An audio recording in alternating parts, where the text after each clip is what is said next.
السلام علیکم، میرا نام ڈاکٹر فیصل اقبال ہے اور میں ہوں ایک آئی اسپیشلسٹ۔ آج کا جو ہمارا سوال ہے وہ یہ ہے، کیا آپ اپنی آنکھوں کے جو گلاسز ہیں اس کو کمپلیٹلی ریموو کر سکتے ہیں؟ جی بالکل، اس کا جواب ہے کہ یس اٹ از پاسبل، یہ ممکن ہے۔ اب آنکھوں کی جو نظر کا چشمہ ہے یا نظر کی جو اینک ہے اس کو ریموو کرنے کا طریقہ کار کیا ہے؟ اب اس چیز کو ہم تھوڑا سا ڈیوائیڈ کریں گے کہ بچوں میں کیا ہے، مڈل ایج میں کیا ہے اور اولڈ ایج میں کیا ہے۔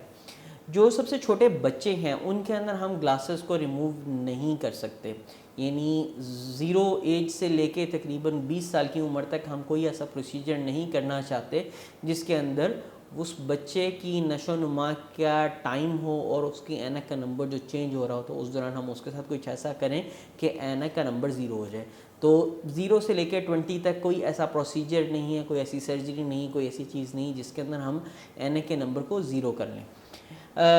20 سال سے لے کے 40 سال کی عمر تک جو ہے وہ بیسٹ ٹائم ہے آپ کا آنکھوں کا لیزر کروانے کا۔ لیزر کا جو طریقہ کار ہوتا ہے وہ یہ ہوتا ہے کہ آپ کی آنکھ کی جو پتلی ہے سامنے والی اس کے اوپر جو آپ کی اینک کا نمبر ہے وہ انگریو کر دیا جاتا ہے، وہ ایچ کر دیا جاتا ہے، یا آپ کی جو پتلی ہوتی ہے اس کے اوپر لیزر کے ساتھ اس لینس کو امپرنٹ کر دیا جاتا ہے جو آپ کی اینک کا نمبر ہوتا ہے۔ اس کو ہم مختلف قسم کے جو پروسیجرز ہیں اس کے ساتھ کر سکتے ہیں، جس کے اندر لیسک ہے، فیمٹو لیسک ہے، PRK ہے، اور اس کے علاوہ بہت ایڈوانس قسم کی بھی چیزیں ہیں جس کے اندر اسمائل ہے، کانٹورا ہے، ملٹیپل چیزیں ہو سکتی ہیں،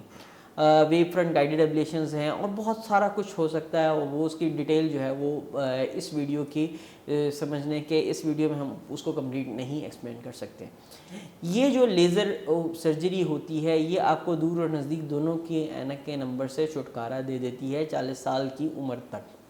40 سال کی عمر کے بعد عموماً ہوتا یہ ہے کہ آپ کی آنکھوں میں سفید موتیاں آنا شروع ہو جاتا ہے اور آپ کی آنکھ کا جو لینز ہے وہ خراب ہو جاتا ہے، جس کی وجہ سے اینک کے نمبر بڑھنا یا تبدیل ہونا شروع ہو جاتے ہیں۔ اس صورت کے اندر ہم آپ کی آنکھ کے اندر جو آپ کی آنکھ کا عدسہ ہے اس کو نکال کے اس کی جگہ پہ ایک ایسا عدسہ یا ایک ایسا لینز ڈال سکتے ہیں جو کہ آرٹیفیشل ہوتا ہے، جو آپ کو دور یا نزدیک کے حساب سے تھوڑا سا ماڈیفائی کر کے جیسی آپ کی ریکوائرمنٹ ہے، جس قسم کا امپلانٹ آپ ڈالنا چاہتے ہیں تو وہ ڈالا جا سکتا ہے۔ سو یہ وہ طریقے ہیں اور وہ 3 ڈفرینٹ ایج گروپس ہیں جس کے اندر ہم آپ کی اینک کا نمبر 0 کر سکتے ہیں اور آپ کی جو اینک کے اوپر ڈپینڈنسی ہے اس کو ختم کیا جا سکتا ہے۔